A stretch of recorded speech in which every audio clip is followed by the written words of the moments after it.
name is Yvonne Maxton. I'm the founder and the chair of the channel community and the founder and CEO of CoCheer, which is a coaching and consulting practice, and also a channel community gold supporter. Welcome to the next episode of Smashing the Class Ceiling. In this series, I will be interviewing and showcasing some of the fantastic individuals that we have in the channel who have come from a low socio-economic background, but have also gone on to have incredibly successful careers. They will be sharing their stories of how they navigated the corporate corridors and smashed through that class ceiling. So without delay, I would like to welcome my very next guest, Chris Gabriel. Hi, Chris. Hi, morning, everyone. How are you? I'm very good, thank you. So, Chris, you are the Chief Marketing Officer and VP of Innovation at NTT Data Business Solutions, and also the sponsorship lead for the channel community. I am indeed. Brilliant. And thank you, Chris, again for agreeing to come on the show and share your story with us. So, Chris, we have known each other for many years, and obviously we've become quite good friends over that time when we met at that Cisco conference many years ago. And over those years, we've had quite a few conversations about our entry into IT, especially as both of us did YTS. So, but whilst I appreciate some of your backstory and your upbringing and the immense success that you've had over the years, most people won't have any idea of where you've come from. So can we start with that? Tell me about where you grew up and talk to me about your early career. Yeah, I'd love to. And I guess I'd start by using the classic old line. I had a fairly normal upbringing because obviously your own life is normal, right? That's the place you were brought up in, the friends, you know, the other, your family and friends, the place you live just is just normal, right? So I was born in Wrexham, most famous football club in the world, as I keep telling everybody, every presentation. They're bored with it now, which is a little town in northeast Wales, for those who don't know it, and is a typical, well, was, obviously still is, but was a typical working class market town that was typical the 1970s, 1980s, right? So, and again, I'm going to use the word deprived in the context of looking back, you see it, but obviously at the time, that's where you live. And pretty much, apart from a couple of posh areas, as we used to call it, it was a fairly working class council house, predominantly, you know, town. My nan, I was used to joke, grew up in Acton, which was the posh. That was the Beverly Hills of council housing in Wrexham. So it was quite funny, isn't it? When you grow up in those environments, you've got posh council housing, not posh council housing. So even in that world, you have class. You have working class, right? Which is where the bits you grew up in. So my grandparents were working class. My granddad did a few jobs. Obviously, was in the army in the 1940s, and then was a fire engine driver in Wrexham, and then became a bus driver. My nan was schooled in a lady. Unfortunately, she finished just before I got to school, so I never got free portions, which was a bit devastating. She finished the year I joined school. She retired because she had a heart problem, so ended up with multiple pacemakers. And then my mum and dad were working class. My dad ran a fishmongers, and my mum worked in that, and then went on to work in the post office. So was a post office manager, a local post office. So pretty typical working. I mean, like most towns in the UK in the 1970s, and specifically in Wales. Obviously, Wrexham was a pit town all the way back, like, you know, hundreds of years, and obviously that was all sort of kind of started to tail off. Well before I was born, but really accelerated through that. So yeah, again, it's difficult, isn't it? Because it was a typical. That was life at that point, right? There was no, we didn't do anything differently, and everybody that we knew lived exactly the same lives as we knew, and therefore it was just life. It wasn't specific, you know, social economic background at that point. You didn't even know what the term meant, right? You was just exactly life, right? that. You just got on with it, didn't you? Yeah, exactly. So, about your early career, so obviously that's when you grew up. What was your first job? Well, so it's interesting, and I tell this story so often. People go, "Oh, here he goes again." So I went school, did okay. Actually, I did okay, but at a time when I think 13% went to university, right? So it was at the time it was still pretty difficult. In fact, there weren't that many universities. It was mainly polytechnics, and Wrexham had a a large polytechnic, which is now a university. And then something quite interesting happened. So something called an iTech opened, which is an information technology centre, which was the UK's first dedicated technology college. And it was run on a private / public basis. So it wasn't part of a college. It was a City and Guilds and accredited and all those things. But it was a specific innovation that literally just opened that year that I left school. And therefore, the option was to go and get a job, try and do something in further education. But that was like, higher education was not even an option, so something in further. And then this thing popped up, and the careers teacher went, "Oh, you know about computers?" Because I did, because I was one of these child who grew up with a ZX81 and then a Dragon 32, etc. And they said, "Oh, you might like that." Went along, took all my. I'd already done it was quite interesting. I'd already done a couple of cool things like in-shop advertising in the street where my dad's fish shop was. So I sold advertising on a big black and white telly to all the other shops for £1 a week. I had a TV in the hairdressers. So I'd already done a few. So, and then I took references from, I took a reference from a fruit shop owner to say how cool I was at computing, a hairdresser, a butcher, candlestick maker, all that. So I ended up going to this technology college on a YTS. And then met Margaret Thatcher. That was my little how to present story, which I won't bore you with now. And then ended up getting a local computer company who I'll forever be grateful to, Microcomputer Workshops in a place called Llay, which is LLAY, or Lay to anybody who's not Welsh. Came looking for someone who knew about modern computers and PCs, because they were quite an established computer firm, but making systems for pharmacy, so very specific, dedicated systems that were all the rage at the time. And then IBM invented this thing called the PC, and they wanted someone who was a bit more young and a bit more modern. And then I went there and worked on their help desk for the first period, answering phones and repatching sectors on hard disks for pharmacies across the UK. So ended up and they were obviously a reseller, right? They were a channel partner. Yeah. So ended up instantly in the channel, right? Just purely, I would say, accidental. Lots of home computing, and then working, going to the iTech, and then getting it's probably not that accidental in reality, but accidentally ended up in the channel as my first job. Well, that actually answers the next question. How did you get into the IT channel? So you got in straight from the very start, just through being that creative genius and selling those adverts already, transition and being really good at computers, obviously got you the opportunity to go and do that, which is fantastic. Yeah, exactly that. So, but I walked in, didn't even know what the channel was, right? And just ended up straight in it via a. Well, I say securities route. It probably a route that a lot of people took of my generation, because home computing was huge, right? So we all still lug our tellies and our Dragons or ZX Spectrums, or the posh people at BBCs, to the local computer club on a Thursday, and you'd have 200 youngsters all with their computers, right? So there was a lot of us who I probably point to now of my age in the industry that started in exactly the same place, who were computer enthusiasts in the very first home computer. So it's probably the starting point of a bunch of people. But yeah, ended up in the channel straight out the get-go, which was and demoing to customers at the ripe old age of about 7. Well, I'm quite young, so I'm an August child. So I think I ended up doing my first customer demo when I was about 18 and a half or something crazy like that, which was quite cool.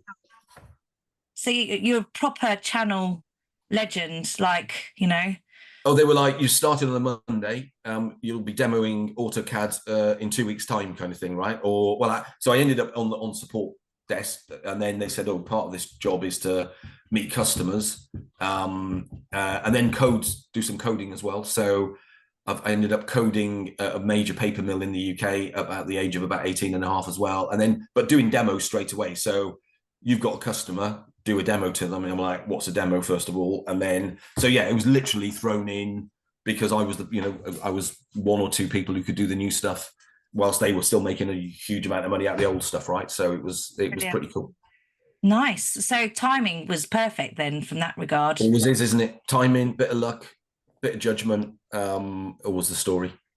A bit of confidence to put yourself forward for it as well, though, I think. I think that's what... Yeah, that's my Margaret Thatcher presentation story, right? So thrown Yeah. in at the deep end, having to stand up, talk to people is it's a great thing. Actually, being forced to talk to people that are far more senior than you is always a good thing. I think at an early age, because it gives you you either kind of sink or swim, but it also gives you the confidence if you can get your way through it in some way that you just keep going forward then.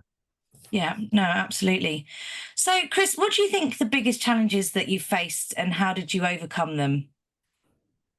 Um, yes, the background there. No, sorry. Yes, it's an interesting one. Because obviously at the time you don't know what they are.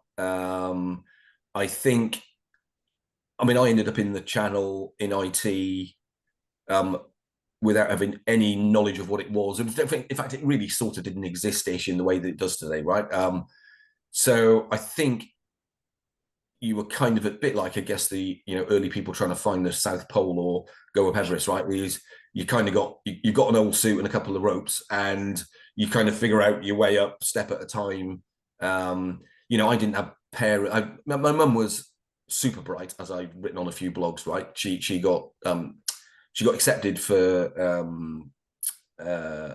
through she passed her 11 plus and then couldn't go because my granddad's parents couldn't afford the uniform and bits and bobs. So she was obviously quite super intelligent. She wasn't quite. She was super intelligent, but never had the life skills or opportunities. But they also then didn't coach their children to have those either, right? And I think a lot of people of my age again had parents who, when didn't have the aspiration for their kids, but didn't know how to navigate their kids through the world like parents do today. Because a lot of parents, you've got to today, right? It's kind of it's a big topic of conversation. Across the country. So I think that was the first one, is not probably being prepared for the world of business, because I wasn't even a thought process I'd be in it when I was doing my GCSE O levels kind of thing. So that's probably the biggest hurdle, is you learn as you go. Going to college versus university, met a load of people, went out drinking. I was chairman of the student union, so I don't think all that, didn't go to uni, so I missed out on stuff there. I don't think I did, because I went to a technology university, if you will, probably more advanced than some IT courses are today in reality, because I did circuit board design, coding, all the way through to typing and presentation skills. So, and that was, isn't an interesting one. I probably did a better IT course 30 years ago than you get today in most schools, because we did so much interesting stuff, and I can still remember how to do etching a circuit board and resistors and transistors. But the point is, it gives you such a good broad understanding of things. I think I've tried to keep that. So I think that was the big hurdle, was not having that. There was people at home who could help and coach and talk, or who've been and done it, and therefore you're literally doing it on your own. The thing for me was I ended up with some fantastic bosses really early on, and for me, all people I worked with who were amazing. So Michael Computer Workshops, by the way, is still going in Fly, and hats off to Patrick Kingsley Williams and all the people there, because they were fantastic mentors. So I had bosses who really appreciated what you did, who got you to do things you weren't comfortable in doing, but helped you do it, that were supportive. And then actually, as I go through my career, it's always been great bosses that I've had, that I've loved working for, that have then helped in those times where you're trying to evolve yourself and learn new things. And then, so yeah, I think that for me is the big challenge, is not having a mentor. And I'm not saying it because the channel community does mentors, but when you look back, you are literally trying to get the South Pole on your own with a pair of flip flops and and going, how the hell do I do this? And it's those people who point you, not long. I don't think I've ever had somebody pointing me long term, but it was the small steps you take. You have you're lucky to work for some senior good people who give you a bit of help, give you advice, look after you, and help you. Even though you don't know it, they're helping you on to the next step, because you think you kind of learn it yourself, but they're not. They're actually getting you there, and that's still today, right? I still always say the best thing is a great boss, right? That's the best thing in the world. And sponsorship as well as mentorship. I think people identifying some talent in you early on and giving you that guidance. I mean, you and I have spoken about this as well, about, I was the first person as well in my family ever to work in an office. So I wasn't even aware of what to wear. Like, you go with, you have no understanding of like social etiquette. And I think if I look back at my biggest challenges, it's not been the fact that I've been a woman, even. It's been the fact that I've not known how to navigate those corporate corridors, as well as my more privileged peers that sort of have it naturally ingrained within them, because they're taught it from such a young age. And without, joking aside, but my mum and dad, when I was that age, working in a fish shop, right? Our house genuinely smelt of cod or haddock or herrings. But going to work in an office, you like just making sure you have a shower. Basics like basic social stuff. Yeah. Is you don't understand how important that is, and especially back in the 1980s. It's not a long time ago, right? The 80s wasn't the dark ages, but some of those things that you didn't learn, people were nice enough to take you on one side and tell you, right? And therefore you learn that as a lesson for life, and it does stick with you, some of those early lessons, because you just didn't know what you didn't know, whereas you do know now, right? You didn't have, literally you didn't have any of the sources of information and access and knowledge and insight and connections and all the things that we now take as granted, I guess, literally did not exist, right? They literally did not exist, and you were learning as you went. No, absolutely. So what do you think the proudest moment of your career has been, Chris, and why is that? Oh my goodness, You've got hundreds of proud moments. You've done incredibly well. So no, and lots. To me, hopefully I've won every day, right? I do try and, whilst I can be a bit miserable sometimes, because I like to find what the problem is and then try and, is lots and lots of them, right? And for me, probably some of the proudest is the big wins where you've worked as part of a team, right? And added in your little bit of inspiration, your little bit of knowledge, your little bit of assistance, a little angle that you've come up with, and then you've won a big, so I've been lucky enough to win or be part of teams that have won some really big either awards or, more importantly, business, because ultimately we all get paid to go and win business, right? That's really important. And I know that sounds daft, that's not like getting the big job or the promotion, but when you're part of a team that wins something, that's a really exciting part of your career, because you've done something that has changed the business you're in, changed the hopefully the lives of the people around you when you've won it, because they do those sometimes, right? So I think for me, it's always been that being part of really good teams and then doing some really cool stuff with those teams, and therefore you can list lots of those little moments that keep building, right? And you so for me, I think that will always be, and again, I won't mention them because there's too many, but some really phenomenal celebrations of winning some really, really great customers, and then working with those great customers, but being part of those teams that have been successful, and then look back at the people you've worked with.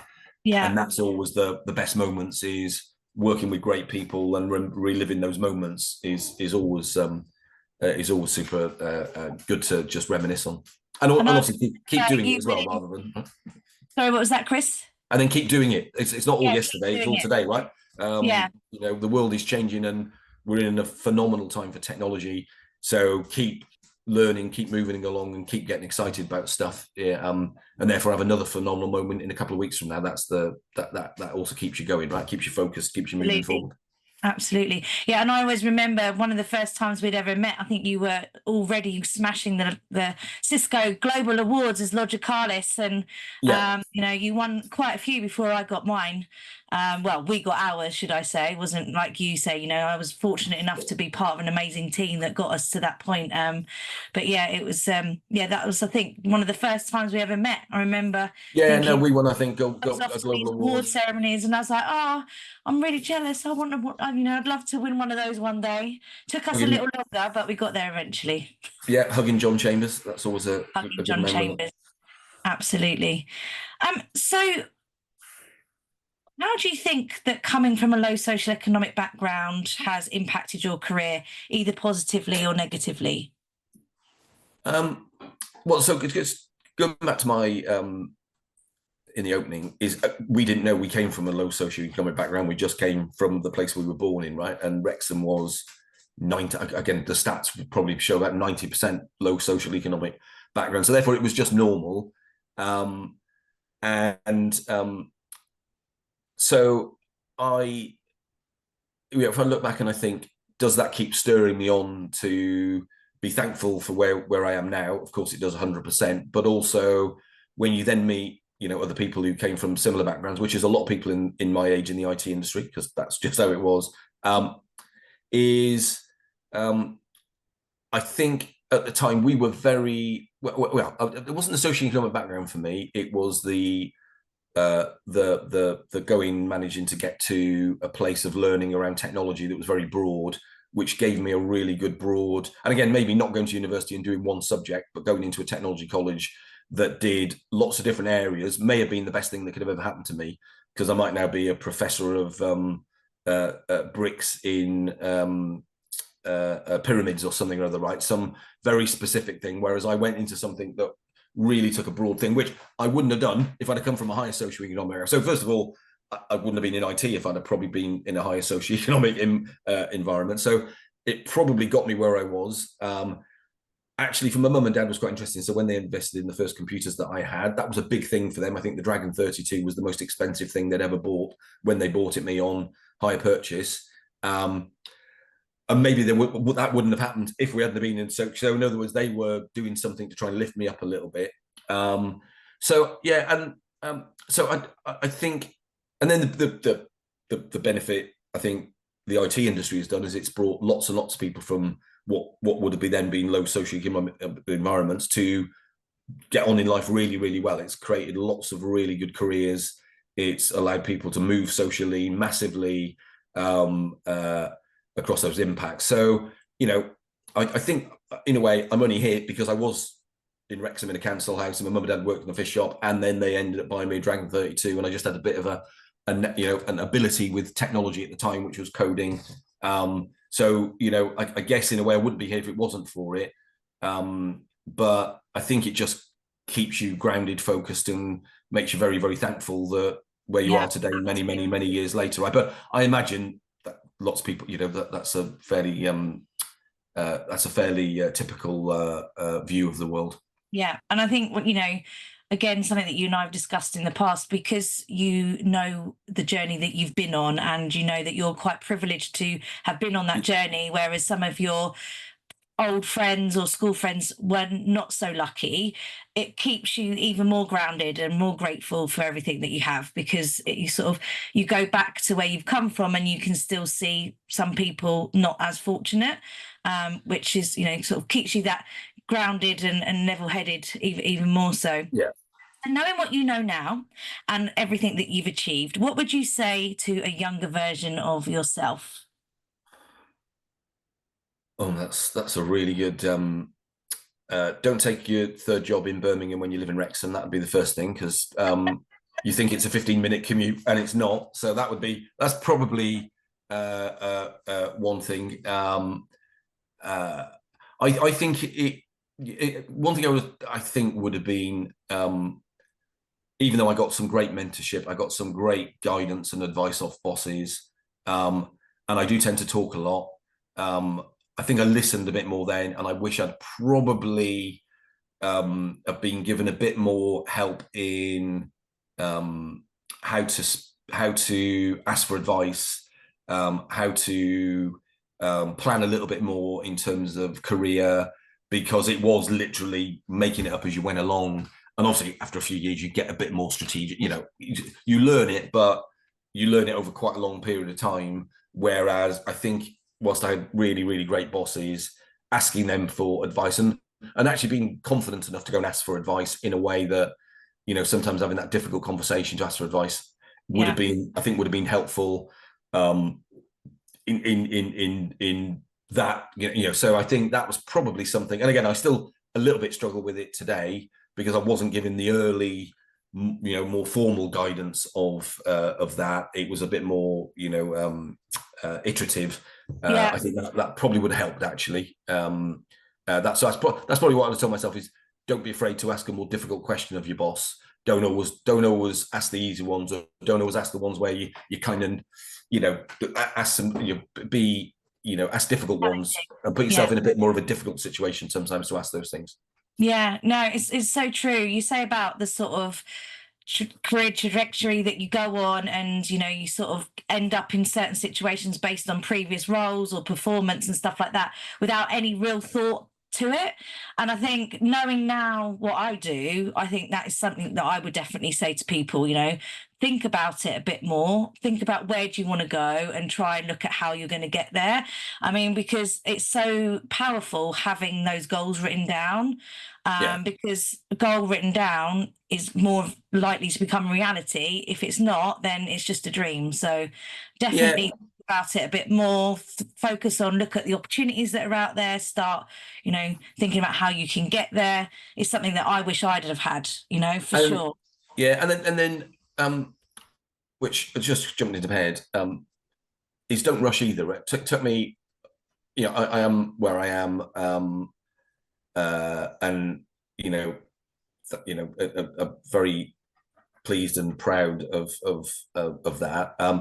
But it took me quite. I didn't rush through stuff, right? So in a way, that also not being too eager to rush forward means that I did manage to experience quite a few different things, and maybe not having that I must meet a goal also does help sometimes, because you don't need to be, again, if I was 20 again now, I must be here by the time I'm 23. It never works out, right? So because I never had that, maybe I didn't get disappointed, because if I've had too many high achieving goals and then not met any of them, I'd have been like, oh my God, whereas because stuff has happened, and then maybe I didn't realize it was going to happen, or I wasn't really focused on making it happen, and it happened, actually makes you a slightly more thingy-rounded, makes me so also don't be too laser focused on the next thing. Is enjoy what you're doing, right? Enjoy what you're doing at the time a little bit more, and then that things may naturally happen. So it doesn't always have to be, I must move on in 3 years, I must move on. It naturally happens to good people, and I've seen, obviously we've seen hundreds of people do that over our careers, and still see it today, and some fantastic youngsters coming into the channel and the IT industry who are incredibly confident, incredibly talented, but aren't going, I must be here within 12 months as well. So I think don't rush it either. No, absolutely. I think my career as well, that sort of evolved as the career evolved. So I grew with the company, and the opportunity, it sort of happened very organically. There was no, it sort of, as the business grew, you grew with it, which is probably similar to yourself as well, and don't panic about stuff like that. If you keep just doing a good job and keep your head down, and then things will generally come and materialize. But just having a little bit more thought about exactly that. I wish I'd have had a bit more. Kind of winging it all, I think, is quite useful. 50% more as you go along. 50% more planning on top of my 0% planning wouldn't have been a bad thing, right? But not 100% planning, because you can never plan anything 100%, right? Absolutely. So what support and help do you think that companies could be doing to help individuals from a low socioeconomic background? So, and again, I've been really proud to be part of some of that, and latterly, prior to NDBS being acquired at Sapphire, getting engaged with school kids. We did primary school and secondary school, or academy as it is now, engagement into those socio-economic deprived areas in London, that we did coding and automation schools for. I did the primary school kids because that's my mental age level, and then we got smart people to go and do the secondary academy kids. So I think starting earlier, engaging in the communities that you want to help, and not leaving it to grads only, right? Because you can help guide and inspire, and also engage with people who are incredibly passionate and positive. Certainly academy kids that we did, young people that we did the automation for is they have more business capability than a lot of us in the room trying to teach them. Like, they were really go-getters. Can we have jobs? When do we start? Kind of thing at 17. So engage earlier.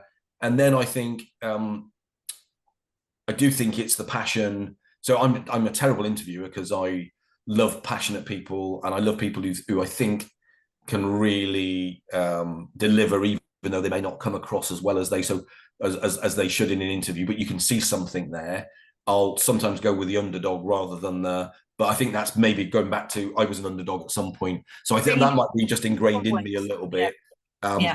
So you don't always make the right decision in that, but someone who's passionate, who may not look like they're the high flying candidate, but you see something, then give people an opportunity and a chance to do that. And then look for different, not everybody in that background will have a defined talent in, tech, but might be very confident, great presenter, should go into sales, should go into marketing, so also recognize that there's lots of jobs in our industry, and therefore not always going in and going, you can be a techie, right? Because not everybody wants to be a techie or an engineer or a consultant or an implementation, whatever. They may want to go into other aspects of our, we've got finance, we've got marketing, we've got sales, we've got, support, telephones. There's a raft of different jobs in the channel. So I do think we could present ourselves, because it tends to be, without being sales or consultants that go to the events at schools and go, do you want to be a coder, or do you want to go and sell some stuff, or it's financial things? Could you come and work in our finance team? Could you come in? So I think just presenting the whole opportunity to that, back to the social, the people we go and speak to, I think may therefore inspire people to come and work in the IT industry, but not in the bit they think the IT industry is, because it's not all sales and technology. Absolutely. Right? No, absolutely. What one piece of advice would you give to somebody from a low social economic background who is trying to navigate a career in the channel? For me, it is all about really show the passion, right? You may not on paper have everything that other candidates have got, or that your life may be different than some other candidates, but be passionate about it. Never stop getting enthusiastic about it. And I'm not, everybody should do that as well, but passion and enthusiasm really do strike people, and therefore it doesn't matter where you came from. So don't see it as a don't see where you came from as a negative, but where you can go as a positive, and therefore really accentuate that bit about yourself. Hopefully you've got it anyway, because you're in a career you want to do. But I think it's a great, obviously enthusiasm rubs off on people, passion does. Be inquisitive. I get, when I speak to our customers, and I'm fortunate enough to know quite a few leaders of their own businesses, I get excited about their business as well, want to learn off people, really trying to progress yourself by learning on the job constantly. Take those opportunities to learn. If you get the opportunity to talk to the CEO of a business that's a family-owned business for 3 generations, and you just happen to be in the room with them, don't transmit. And I can talk a lot, but I can listen really well. Is listen, and you go, oh my God, that's fantastic. I've got a bit more knowledge now. I can use that. So I may not have learned it at uni, or I may not have learned it because my parent, but I've spoke to somebody really senior, and I can put that away, and then I can use that and recogitate that in some valuable way. So I think that's the thing for me. Be passionate, be positive. Don't see it as a hindrance where you came from, but see it as a positive where you could go, and use that, and suck in knowledge throughout. Take yourself to a new level by using the people around you to advance yourself, and really leverage their expertise and skills, and build your own self up. I think would be my advice. Chris, you have well and truly smashed the class ceiling. Thank you so much for sharing your story. My pleasure. See you again soon. Thank you.